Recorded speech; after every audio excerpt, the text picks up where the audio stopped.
Ladies and gentlemen, dear colleagues, good evening to all of you. The technical room has confirmed that the picture and the sound is clear, so we're ready to start.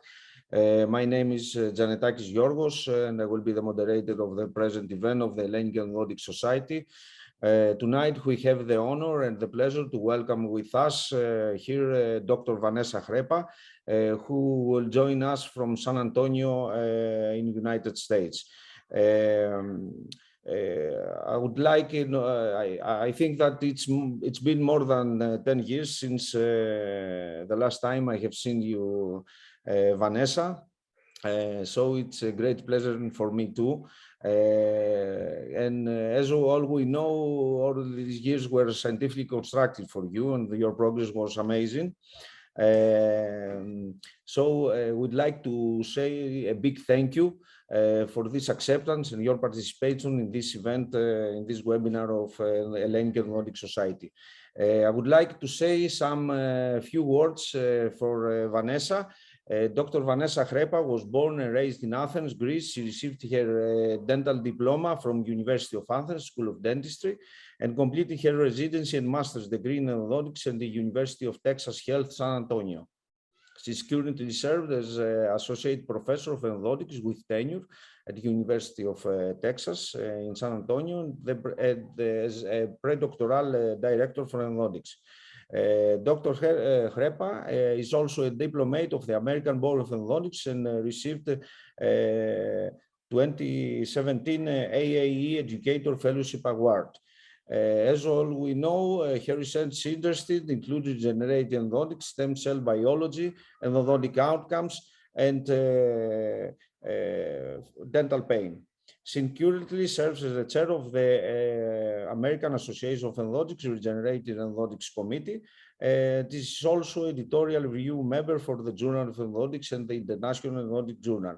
Alongside her teaching and research, Dr. Hrepa maintains a private practice limited to endodontics in San Antonio. And tonight, Vanessa will discuss the topic of endodontic diagnosis and the clinical challenges, and she will confirm or not if whether the map of endodontics remains the same or not. So, Vanessa, if you are ready, the stage is yours. Thank you so much, Dr. Giannetakis. Thank you for the invitation. It is a pleasure to see you all. Just wait up.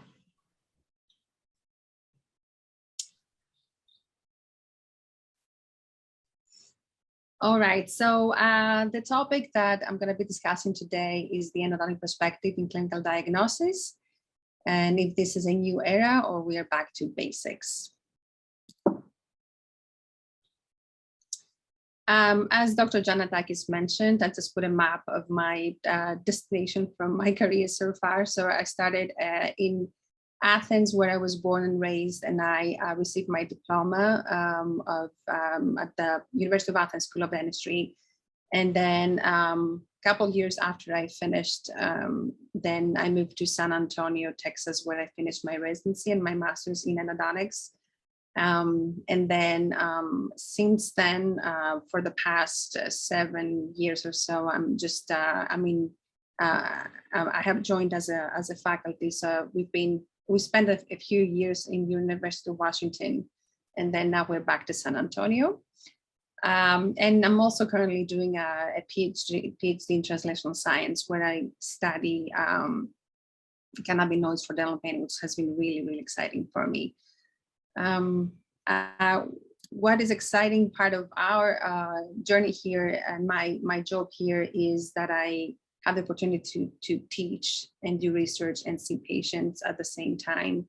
And it's always a pleasure to have this variety of things that I can do during my day.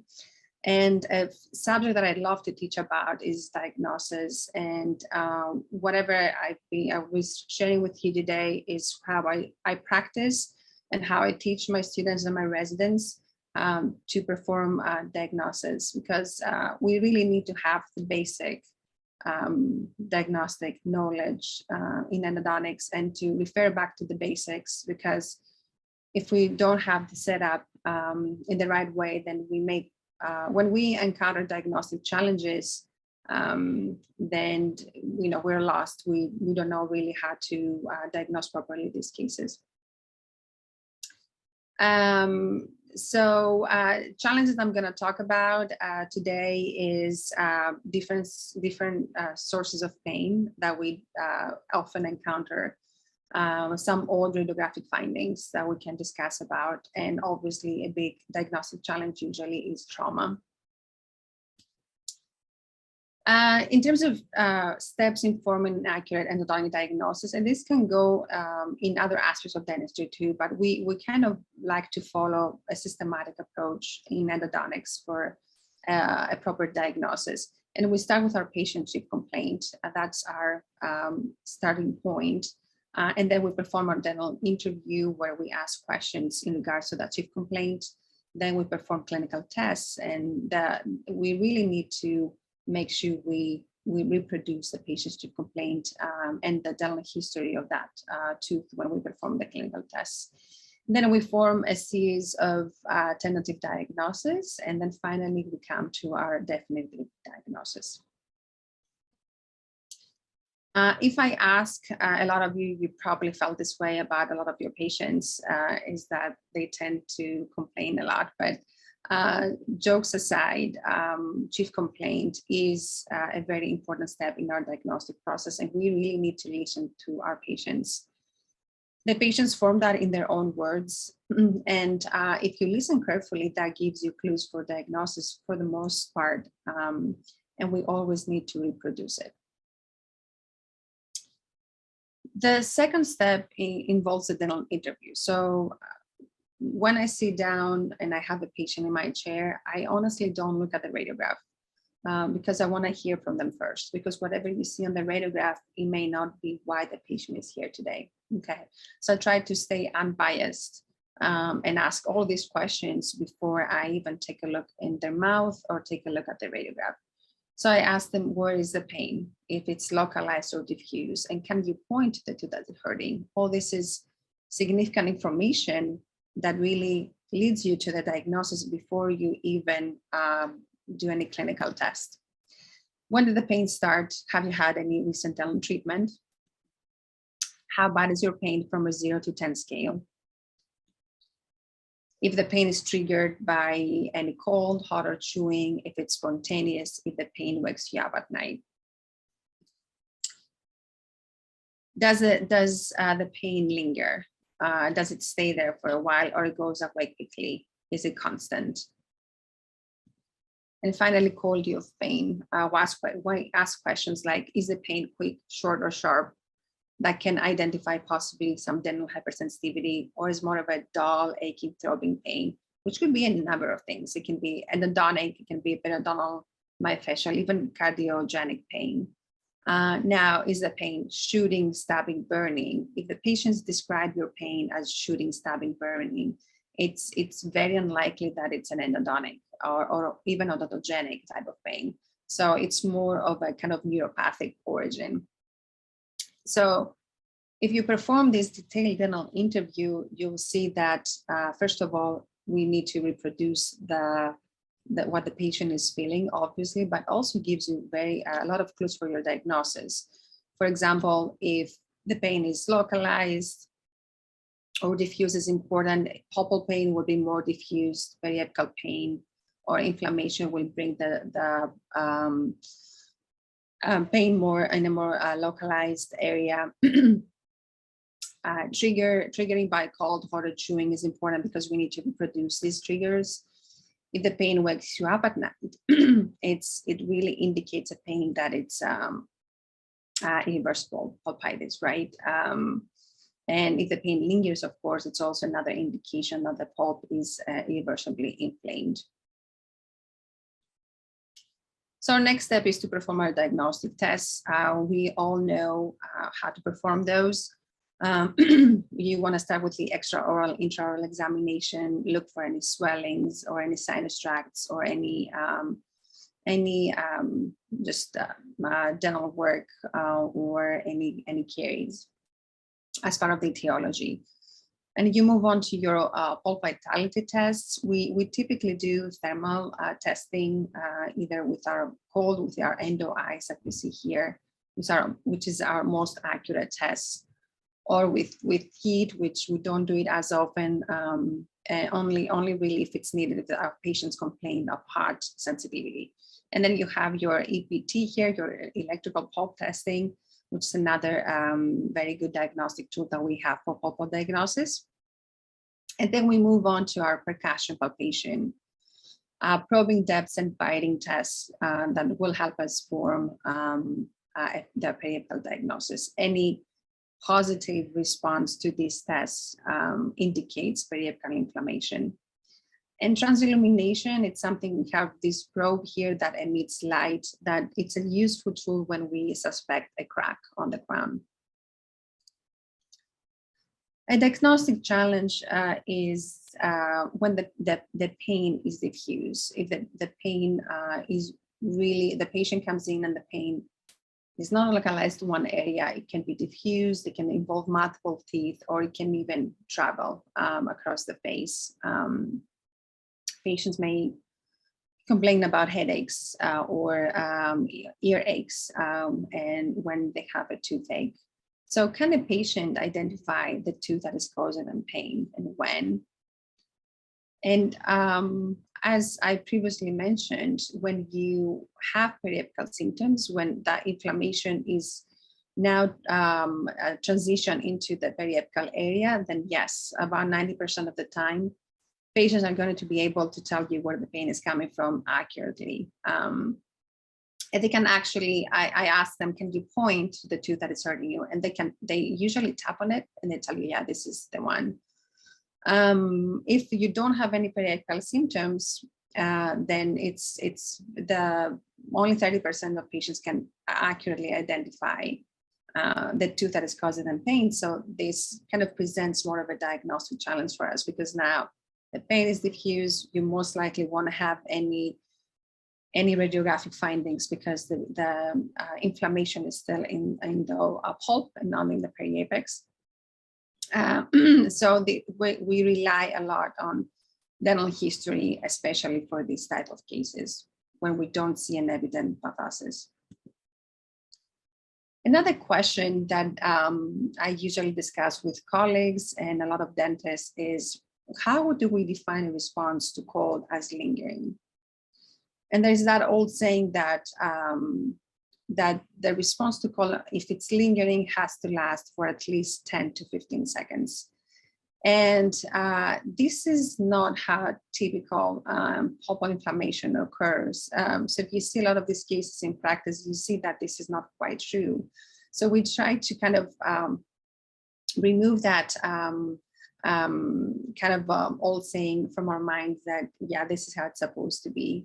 What I teach my students and my residents is that the pain has to last noticeably longer than the control tooth. So you test the control tooth, that is a tooth usually next to that, and then you record that response, and then you go to the affected tooth, and if the response to cold lasts longer than the control, then we define that as lingering response to cold. A lot of patients, they have different responses to cold. Some can be very sensitive, some can just respond not at all. So you really have to define what the normal is for each patient. So like if you test my teeth, I respond right away, like I'm very sensitive to cold, but that doesn't mean that I need root canals to all of my teeth. So just define what is normal for the patient that you have in your chair, and then you can compare the tooth in question to that normal response. In this case here, another thing that you can do before I show you the case is ask your patients. So what I do is I test them with cold, and then I ask them, does this last longer than the previous one? And they're able to tell you yes or no. Or I have them hold their hand up and then put their hand down to just really record the duration. But I always ask them, was that same duration or same intensity, or it was more severe? and did it last longer? And they're able to tell you very accurately that, yeah, this is still there, or it really lasts longer. So this case was seen by our undergraduate clinic, not in endodontics, but the general practice clinic. And obviously, you can see that these caries of that maxillary first premolar is into the pulp, literally. But in our school, we do a lot of indirect pulp capping.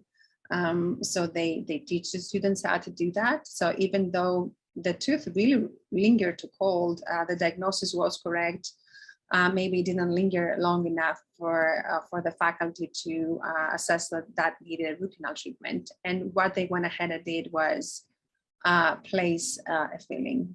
And you probably see that there's a lot of caries left behind. So obviously was not the appropriate treatment for the patient. So as you can imagine, what happened next was that the patient was in so much pain since the tooth was irreversibly inflamed. And the student came to our clinic and performed the root canal treatment. And they did a really good job, as you can see here, identifying this 3-root maxillary premolar. I don't know if you see a lot of these cases in Greece. You probably have to tell me later, but we do see a lot of 3-root maxillary premolars here in the States. Another discussion that we have in terms of diagnosis, and I really want you to have in mind, is prevalence of postoperative pain. About 6% of the teeth that you perform a root canal treatment, they're going to have persistent pain. What is important to note is that half of these teeth, they're going to have persistent pain due to a non-odontogenic source. So we always have to have in mind the chance that whatever we're seeing in our chair it may not be from an odontogenic origin. And we tend to forget that because we don't see that many patients with these presentations. So what types of non-odontogenic pain we may encounter? For the majority of non-odontogenic pain patients that you're going to see, they're going to have myofascial pain. This is kind of the most prevalent non-odontogenic pain that reflects to the jaws, and it's basically an ache that involves multiple teeth.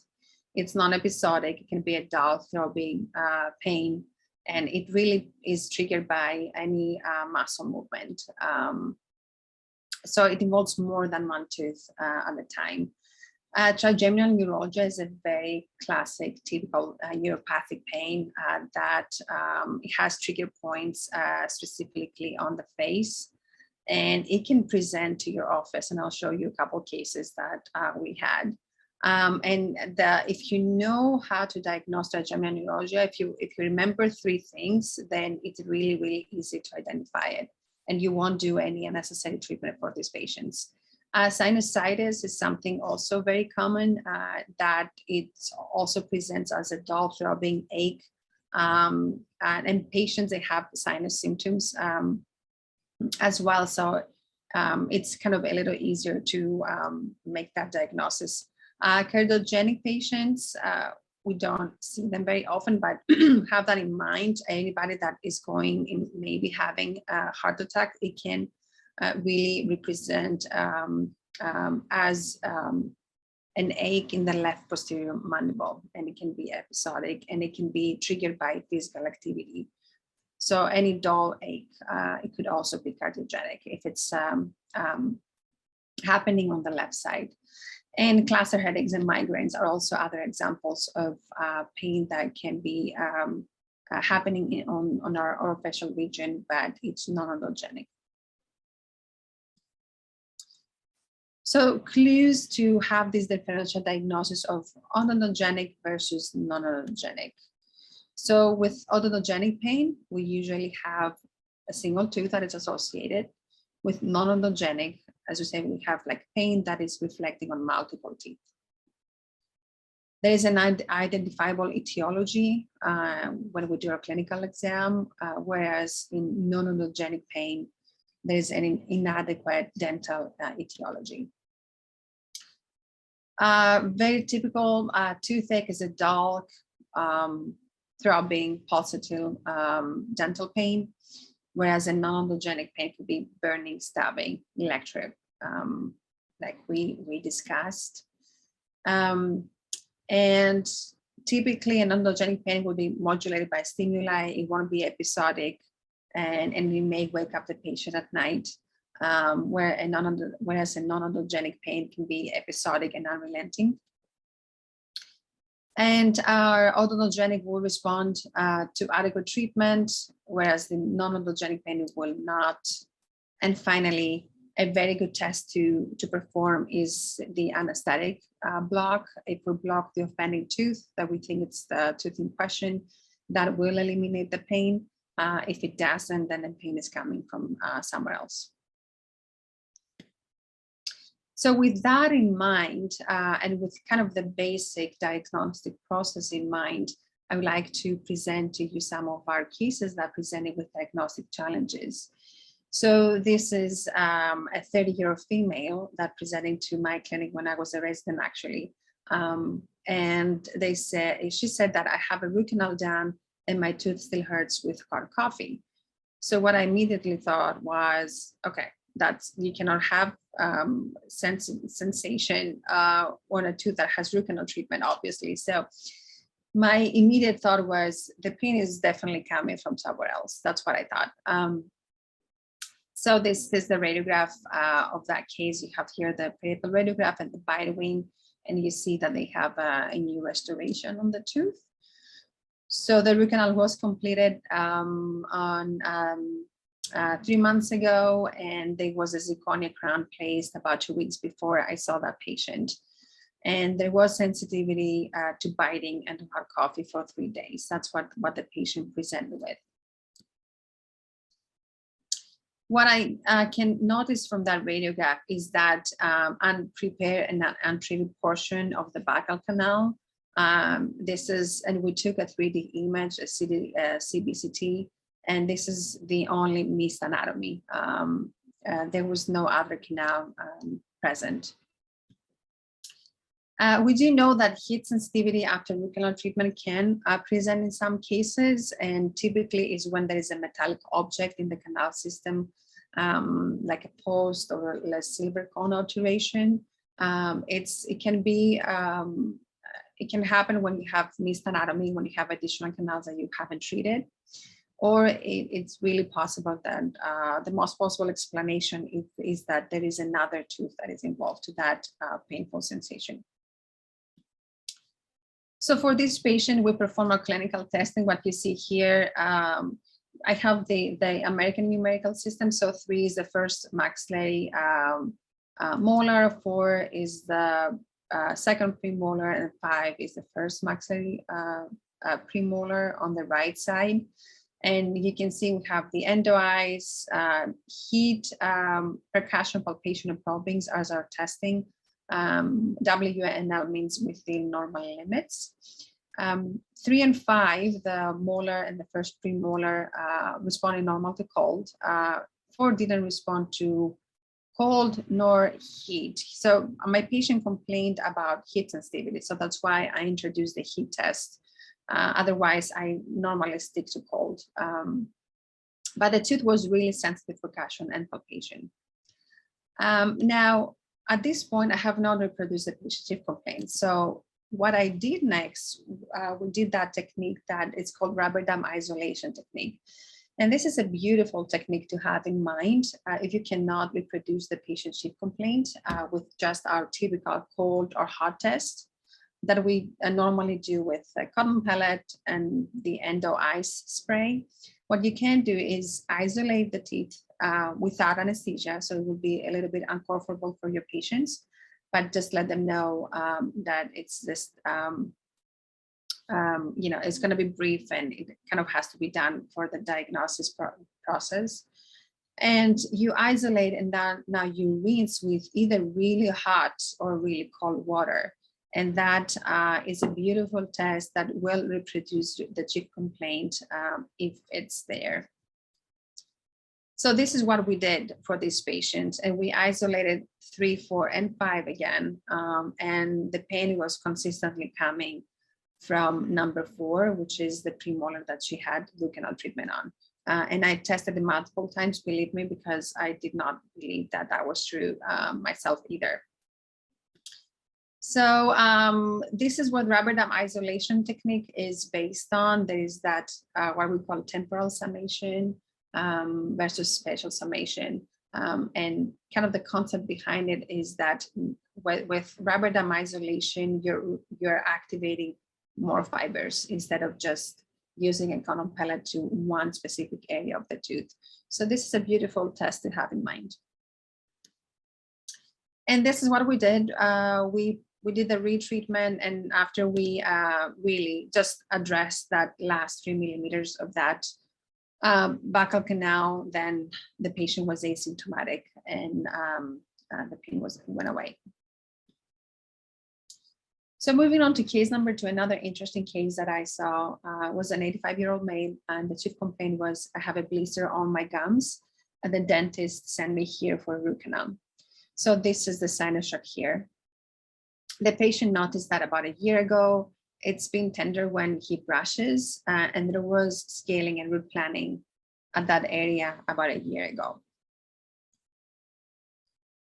This is the preoperative radiographs, and what I typically do for my diagnosis when I see a sinus tract, I get a gutta-percha cone and I trace it, and I take an X-ray with it. And I find that this gives me lots of information, even when the pathology is evident, even if you have a big radiolucency on the tooth and you know that you're going to be doing root canal treatment, I encourage you to do this because first of all, you have documentation of that, and second, it can give you more information that you wouldn't expect.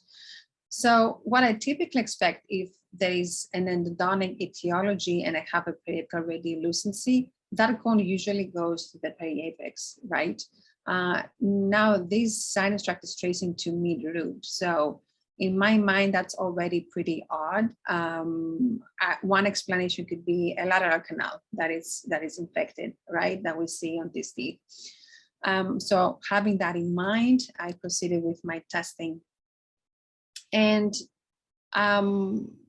this is all of their lower anteriors pretty much that we tested. The endo eyes was negative.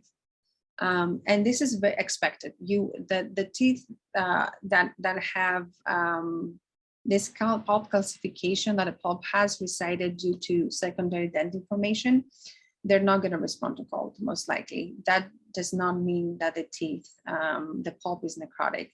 EPT is very reliable for these cases. So any cases that you have on older patients that they have, or trauma cases that they have pulp canal calcification, especially in the pulp chamber, EPT is going to be more diagnostic than the cold.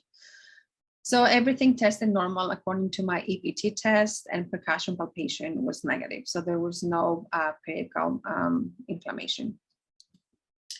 And we took a 3D cone beam computer tomography. That's a 3D scan where you can assess kind of what's happening on one particular area in all dimensions. And I can see that radiolucency about mid-root, that lesion, but the periapex was normal. So I diagnosed it as normal pulp and normal apical tissues, and I sent it to perio for a consult because I kind of diagnosed it as not being of endodontic origin. So they did exploratory surgery in perio. And after they kind of elevate the flap, you can see here the distraction, the bone distraction in this particular tooth, and there's a piece of perhaps cementum or from the previous root scaling, or maybe like a cemental tear or something of that nature, that then they kind of scraped off the root surface, and then they suture back. And we see here the 1 week post-op healing. It's a lot better than before, and that's 1 month post-op.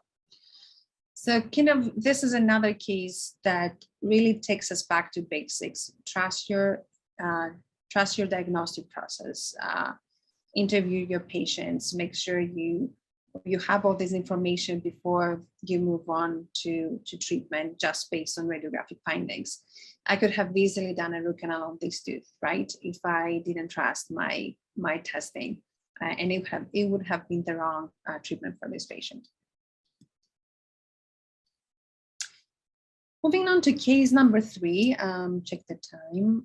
Okay, we have a 75-year-old male, and he comes in with excruciating pain at my right mandibular area. The pain is now sharp, shooting, electrical that lasts for a few seconds when it occurs, and the pain brings the patient to his knees. The patient came in with his wife. His wife was in tears.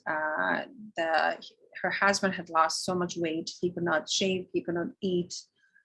They were really hopeless because they went to so many providers and they had all these posterior teeth extracted, and the pain would not really go away. And this is very, very typical presentation of trigeminal neuralgia. So when you hear about sharp shooting electrical pain that lasts for a few seconds and then it goes away, then you immediately think of this type of pain. So we reproduced his pain by touching the lower lip. That was his trigger point and kind of initiated a painful response. So trigeminal neuralgia is really not very difficult to diagnose if you keep these characteristics in mind. So if the patient presents with a very severe 10 out of 10 pain, it's episodic, it's stabbing, shooting, burning, all these characteristics. It's brief, it has trigger zones that could be shaving, eating, putting makeup on, and it's intermittent, so it goes away and it comes back, and then it's recurrent.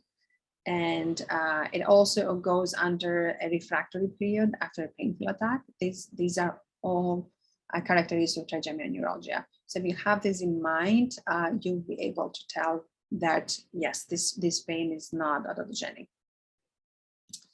So what is the etiology of trigeminal neuralgia? It's possibly due to, the most possible explanation is that there's a vascular compression of the trigeminal nerve at the root entry zone at the base of the skull. And 2% of these cases actually have a central mass lesion or tumor, which causes that compression of the trigeminal nerve, and you have that secondary trigeminal neuralgia pain. So what you want to do if you have a case that presents with shooting, stabbing, electrical pain, 10 out of 10 pain, that you find the trigger zone of the face and you make the diagnosis of trigeminal neuralgia, you want to prescribe the carbamazepine. And this really helps with their pain immediately. So any positive response to this drug confirms also your diagnosis. We either prescribe this, but if you cannot prescribe this medication, you can definitely refer your patient to your neurologist for this. What is really recommended also is to do some kind of central nervous system imaging of the brain and brainstem to identify any masses. For this patient that I just presented, we gave Tegretol. He responded positively to treatment, so we confirm our diagnosis. He was on a pacemaker, and I think his history was extensive, so his doctor didn't want him to undergo any CNS imaging. Moving on to case 4. Now you have a 63-year-old female, and the chief complaint is I have an infection. My dentist sent me for a root canal. So this presentation is like now dull aching, throbbing, and you kind of see the peripheral radiolucency. This is a kind of a straightforward case to diagnose. So my colleague at the time went in and started a root canal treatment. And she also did class 5 restoration here on the tooth. So during the second visit, now the patient comes back and reports now shooting pain from her left eye up to their forehead above her eyebrow. And now you start wondering, okay, this cannot be coming from the tooth. She reports that she's been treated for sinusitis in the past. Again, now sinusitis is going to be more of a dull ache rather than a shooting pain. Shooting, burning, stabbing, it's like key pain, key quality characteristics of neuropathic pain. But regardless, we sent her back to the primary care provider after we completed the root canal treatment just to assess for sinusitis. 10 days later, now the patient has an episodic stabbing pain from beneath the left eye to the left temple. And pain is like turning a light switch on and off. And now the primary care provider gave her antibiotics and steroid injection, but she had no pain relief. And pain is 10 out of 10 when it occurs. So now you start, after interviewing this patient, you kind of start thinking, okay, something other than otologenic pain is happening here, and it doesn't look like it's sinusitis. So she came in for a clinical exam, and we were able to reproduce the pain when we were palpating over number 10, which is the maxillary lateral on the left side. And pain resolved within 30 seconds, and we couldn't reproduce it again. So that's all fits into the category of trigeminal neuralgia.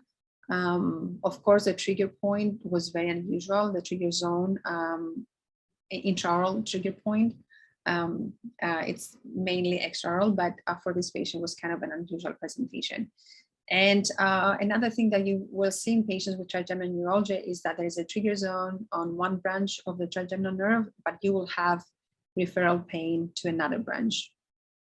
So this is what was happening in her situation.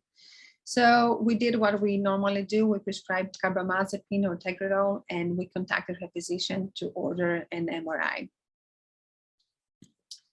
And these are her MRI images. So you see the mass, the tumor at the base of the skull, at the root entry zone. And they did a surgery, and that lesion was benign meningioma. So how brilliant is this? I mean, just to put it in perspective, you're a dentist and you diagnosed a brain tumor. So even though we were kind of concerned about her, it was exciting to see that we were able to kind of help her with a more proper diagnosis just by following the basics in the diagnostic process. And this is the follow-up just for the root canal treatment. It seems that the peripheral radiolucency is healing, and the patient was asymptomatic. So moving on now to our second category of diagnostic challenges, which is unusual radiographic lesions, like in these two cases. And I'll describe one of these cases. We have a 15-year-old male that presents with chief complaint of I have a cyst on my tooth. And the dentist noticed a radiolucency between tooth 26 and 27 here, that lateral incisor and the canine. The patient is asymptomatic. You can see on the radiograph that the lesion has displaced the roots, and that's an indication of either a big cyst or something of a non-odontogenic origin. On intraoral exam, there was that very deep probing depth that we traced the sign with gutta-percha that was tracing back to that lesion. And in terms of clinical testing, all the lower anteriors and premolars tested within normal limits. So all the teeth responded to cold, and there was only a probing depth of that 10 millimeter distal lingual of that tooth here. So the diagnosis was normal pulp, normal apical tissues. We didn't jump into treatment just because we saw a radiolucency on the x-ray. So this is what I want to point out. We really focus on our testing and our history of disease. And this is very important information before we start treating based on radiographs. So we sent this case to OMS to a nucleate deletion because that was kind of we define that as non-odontogenic. And as you can see here, that's the pre-op panel, and then this is the post-op. You see the excised all this area of the tumor. So it was a lot more extensive than you can see on the radiograph. And it came back as keratocystic odontogenic tumor. Keratocystic odontogenic tumor, or odontogenic keratocyst, is another name for it. It really is typical for the location is molar or the ramus of the jaw, but we had cases of the mandible, like this case, about 13%. So there are you may find keratocysts in different locations. And that other case that I showed you just the radiograph of it, it was another keratocyst, and it was just this incisor canine area on the maxilla. Finally, what I want to talk about is trauma, which presents another diagnostic challenge very often in our chair, a lot more commonly presented than the other challenges that I just mentioned. So a big question with trauma is, when do we perform root canal treatment? We really have the dental guidelines, and these are extremely helpful, but it's really hard to diagnose these cases. So we have these guidelines based on extensive research, and then we know for sure that in mature teeth, we initiate root canal treatment, usually 7 to 8 days after injury, after severe luxation injuries like avulsion or intrusive luxation. With anything else, we may have some pulp vitality remained, so we kind of wait to see. Other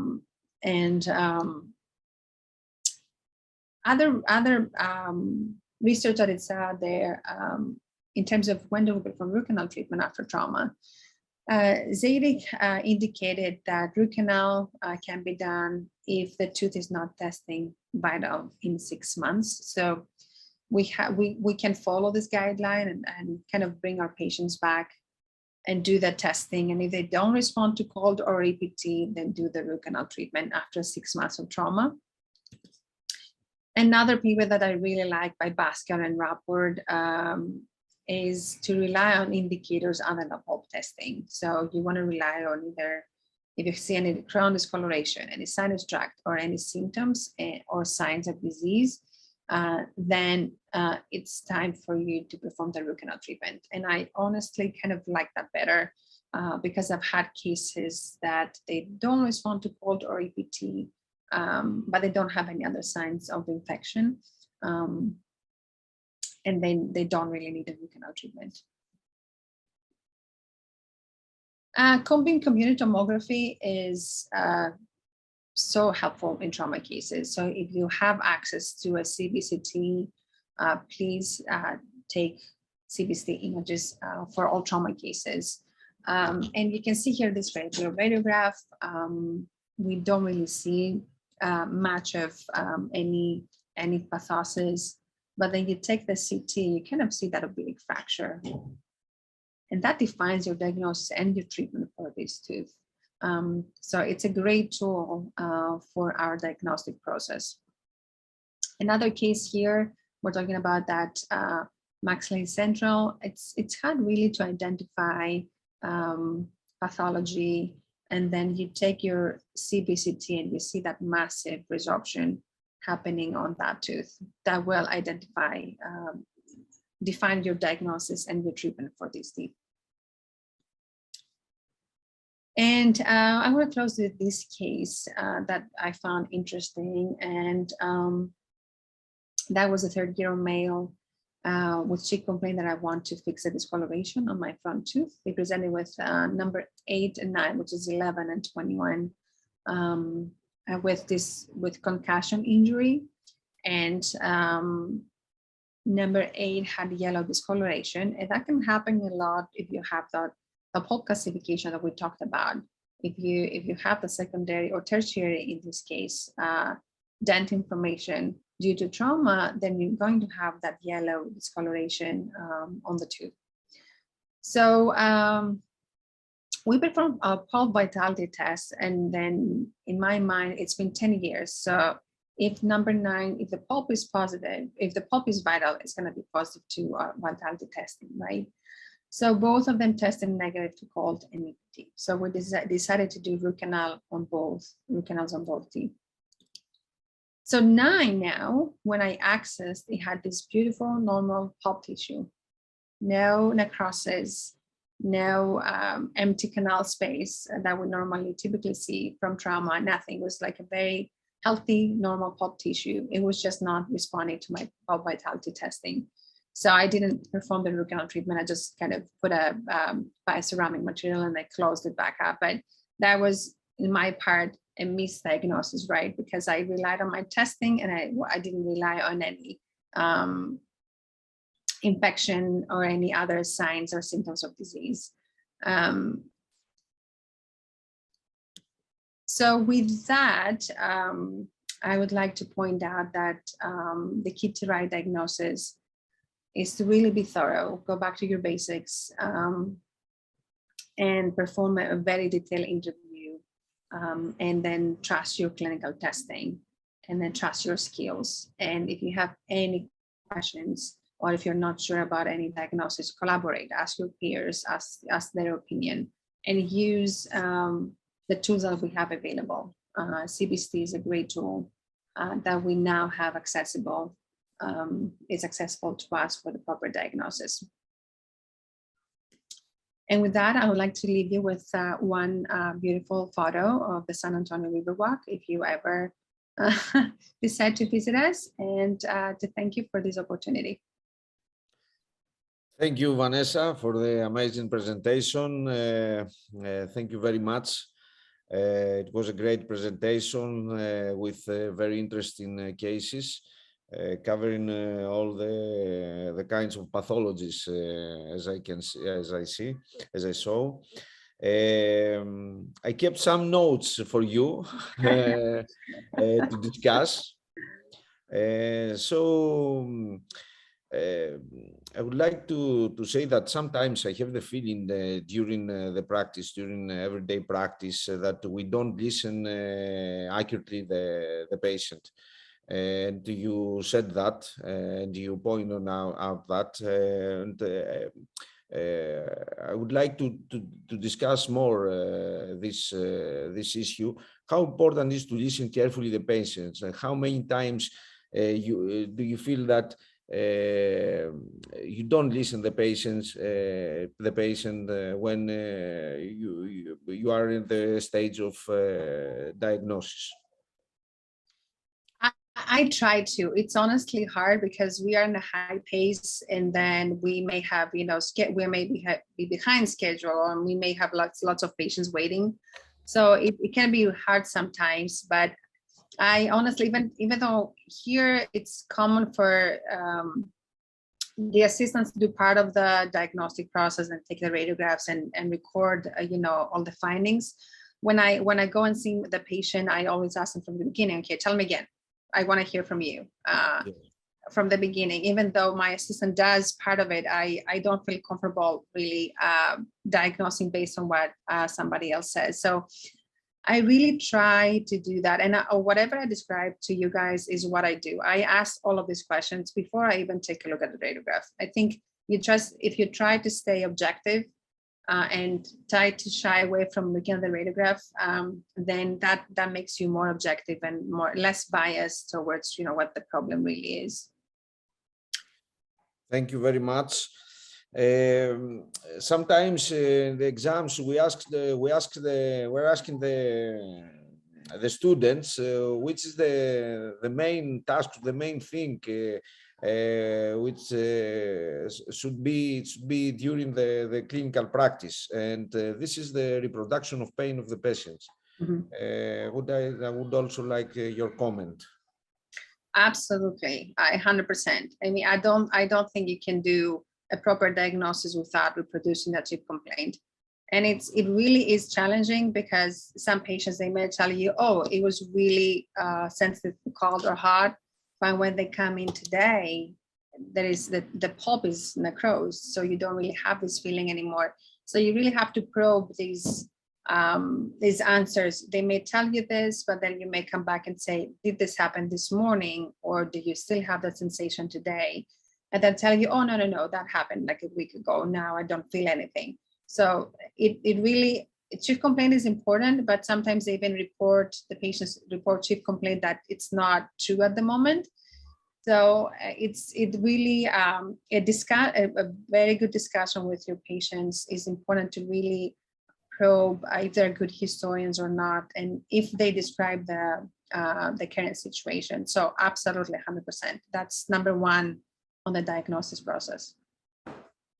Thank you very much. There is questions from Professor Maria Georgopoulou. Thank you for the presentation, Vanessa. Can you please comment on your rationale when you need to assess pulp condition of a crown tooth? Oh my goodness, that's an excellent question. That's really hard to do. So we cannot do electropulp testing, obviously, because we have a crown. So we rely on our cold test. If the cold response is positive, then I consider that as accurate. If I don't have a cold response, I do not consider that as accurate because, I might not get cold response with the crown tooth. So I really rely on any other signs or symptoms of infection or on patient's history. It really has been times that I cannot accurately say where the pain is coming from. And it honestly okay to bring the patient back. Tell them to, hey, I want to see you again when the pain is at the worst, so I can identify where the pain is coming from. So I prefer to do that. Very few times that has happened, but I prefer to do that instead of diagnosing incorrectly and performing root canal treatment on a tooth that has a crown, even though it just may not be responding to cold. Thank you very much again. I think this is a case that the cold bath, the rubber dam isolation technique fits very well.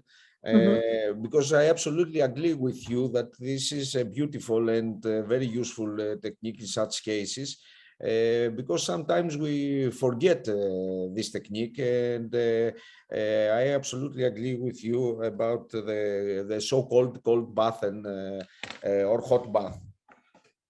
Yeah, I love this. I mean, and then the first case that I show you on the hot test, I mean, it still blows my mind that patient had hot sensitivity on a root canal treated tooth, but this is the only way that I could reproduce it. So it has its value. We use it a lot of times, especially when the pain is diffuse and you can't tell where it's coming from. I have one more question. I would like to ask you, how useful do you think is CBCT in severe trauma cases? Because we know that in severe trauma cases, the management should be very fast, should be on time. I think you just get more information. You may have fractures that you won't see on a PA. You may have already an establishment of resorption, depending on when do you see the patient. If you see the patient immediately, obviously we don't expect to have resorption, the same day, but it can happen in a few weeks after the incident. I always like to have a baseline and then maybe take one later on. But in terms of treatment, it's just in the most severe cases, you're going to do root canal treatment. But that's not the end of it. Sometimes you have the initiation of resorption, I guess mainly that you just have to have a baseline in order to assess with. Okay. I don't know if Dr. Kodonas would like to ask you something. Yes, first of all, Dr. Hrepa, thank you for the enlightening and useful presentation on this very mysterious area that has been clarified, I think. Well, it is a thing that concerns me a lot is that in most of the cases, the histological criteria for diagnosis are more accurate than the clinical criteria. And, that reminds me, a very nice study of Ricucci published in the Journal of Dentistry that studied a lot of teeth with open apices histologically. Mm-hmm. And he found out that the clinical diagnosis was very different compared with the histological diagnosis. I mean, in cases that we have diagnosed irreversible pulpitis were actually cases of pulp necrosis and apical periodontitis. So in clinical terms, so a positive percussion is only a pathognomic indicator of periapical pathosis. I mean, we have a very deep carious lesion and a teeth that responds to cold, and we are trying to perform a vital pulp treatment, but we have mild percussion. Mm-hmm. Does this mean that we have apical involvement and we should choose a root canal treatment, or VPT vital pulp treatment is still a treatment option? That's an excellent point that you bring for discussion. I love this discussion. I don't think so. I don't think you need to do a root canal treatment. I think that's kind of the new direction that we are headed as endodontists, is that to preserve that pulp. So, and there's a lot of research now on inflamed pulp, and how do we define inflammation, as you said, clinically, because histologically maybe something different.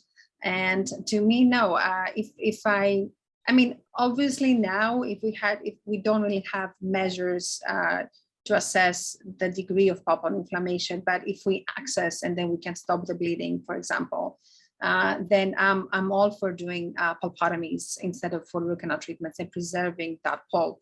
And even if we have periapical pathosis or periapical inflammation, that's not an indication for root canal treatment. We have periapical inflammation on teeth that they have occlusal trauma, or that there is a tooth next to that that needs a root canal treatment, and then you have now periapical inflammation or periapical symptoms on that particular tooth. So it's not a true indication that to me that we need to proceed to root canal treatment.